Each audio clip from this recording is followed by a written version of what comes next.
반갑습니다. 메가스터디 수능경제 강사 우영우입니다. 9월 모의고사가 지난주 수요일 날 있었고요. 그리고 오늘 해설 강의와 함께 간단한 총평을 올리려 합니다. 이게 느낌이 한 2, 3년 정도 6평, 9평을 하면 그냥 평이했고요. 그냥 평이했고요. 뭐 이런 식으로 얘기했었습니다. 그리고 수능날은 좀 어려워집니다. 항상 그렇게 얘기했는데 이번 9월 모의고사는 조금 결이 다른 느낌을 받아서 간단하게 좀 코멘트 좀 하겠습니다. 제가 이번 9월 모의고사를 통해서 본 부분, 평가원은 원래도 좀 그렇지만 복잡한 계산을 더 줄였다.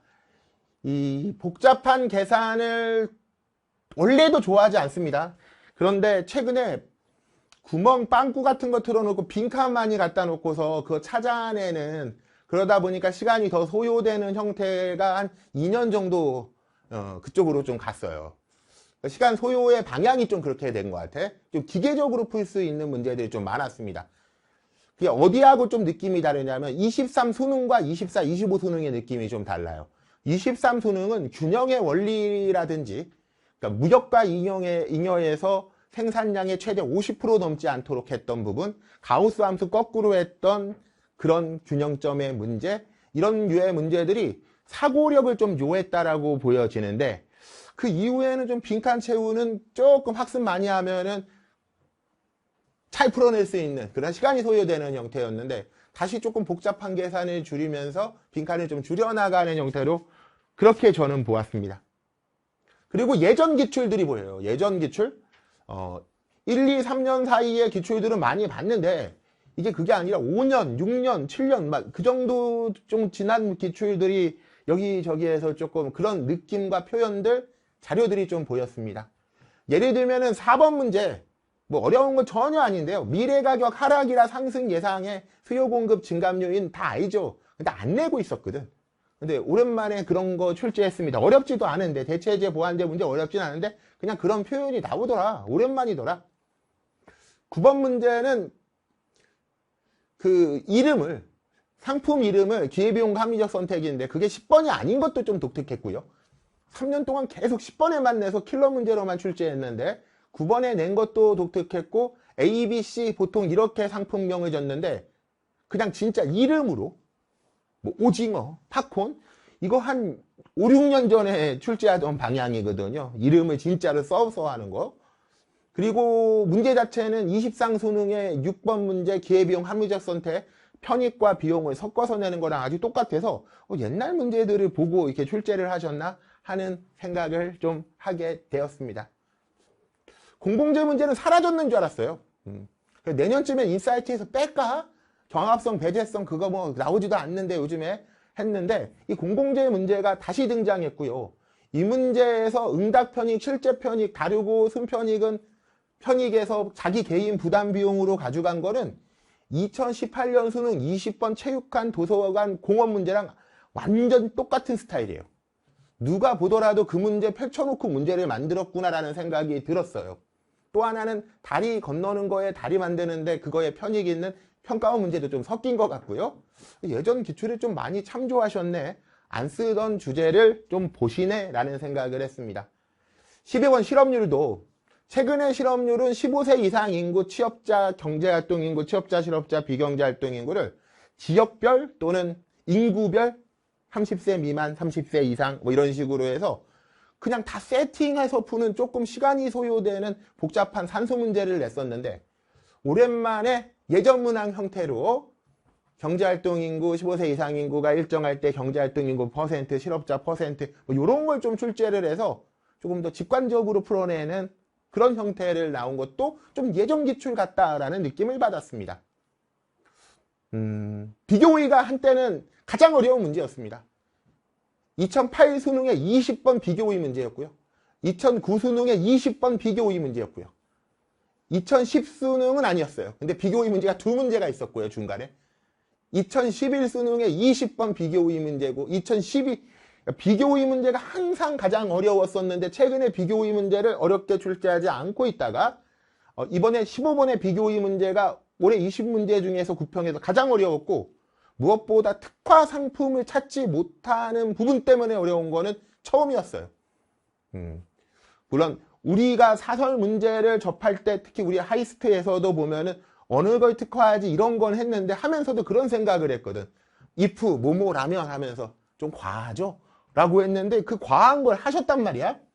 이 비교 우위와 관련해서는 좀 새로운 방향이 출제될 수 있겠구나. 다시 어렵게 출제되겠구나. 정답률, 오답률이 지금 탑2입니다. 15번과 20번이. 얘는 어렵게 낼 거예요. 어렵게 낼 거라고 추론합니다. 추론.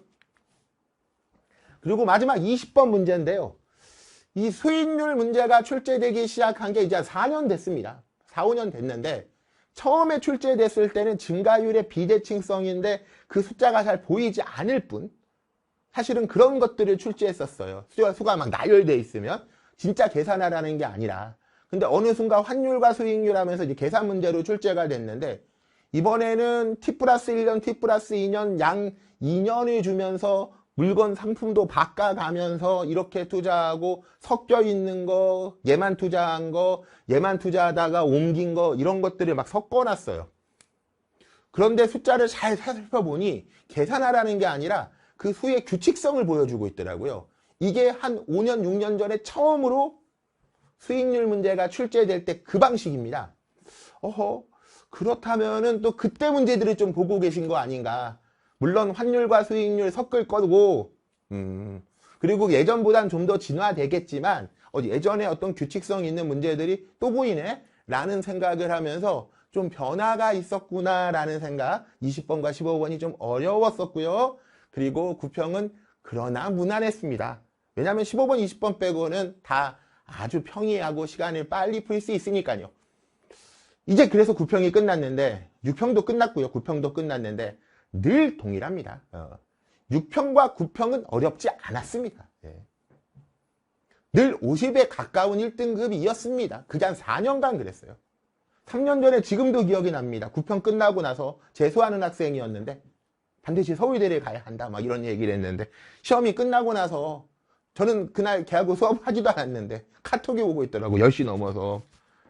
이렇게 9평이 쉬우면 수능 어떡하죠? 왜냐하면 높은 표점을 받고 싶었거든. 걱정하지 말라고. 네가 왜 수능을 걱정하냐고. 수능 난이도는 우리가 결정하는 게 아니잖아요. 그 애가 23수능입니다. 어려웠어요. 잘 못 봤습니다. 1등은 안 나왔어요. 여러분 수능 난이도 걱정하지 마시고요. 경제는 난이도 조절 얼마든지 할 수 있어요. 지금 각각의 문제를 작년 수능하고 비교해보면 무역과 잉여 문제 훨씬 쉽고요. GDP 문제 훨씬 쉽고요. 그러니까 이 문제들을 배치해 놓은 게 다 쉽게 냈으니까 쉬운 거예요. 이거 조금씩만 어렵게 되고 거기다가 다 접근하기 어려운 한 두세 문제 킬러 문제만 내면 등급커 44 만드는 건 일도 아니에요. 경제 시간 쫓기면서. 그러니까 여러분은 무엇을 하셔야 되냐면 꾸준히 연습하고 시험을 최고로 잘 볼 수 있게 수능날이 가장 공부가 잘 돼 있을 수 있게 여러분들은 계속 꾸준히 공부해 나가시면 좋겠습니다. 그 과정에 기출 놔두시면 안 되고 기출 계속 가셔야 되고요. 그리고 풀리스트 함께 가셔야 되고요. 인사이트 기출을 안 봤는데 모의고사 먼저 보는 거 비추.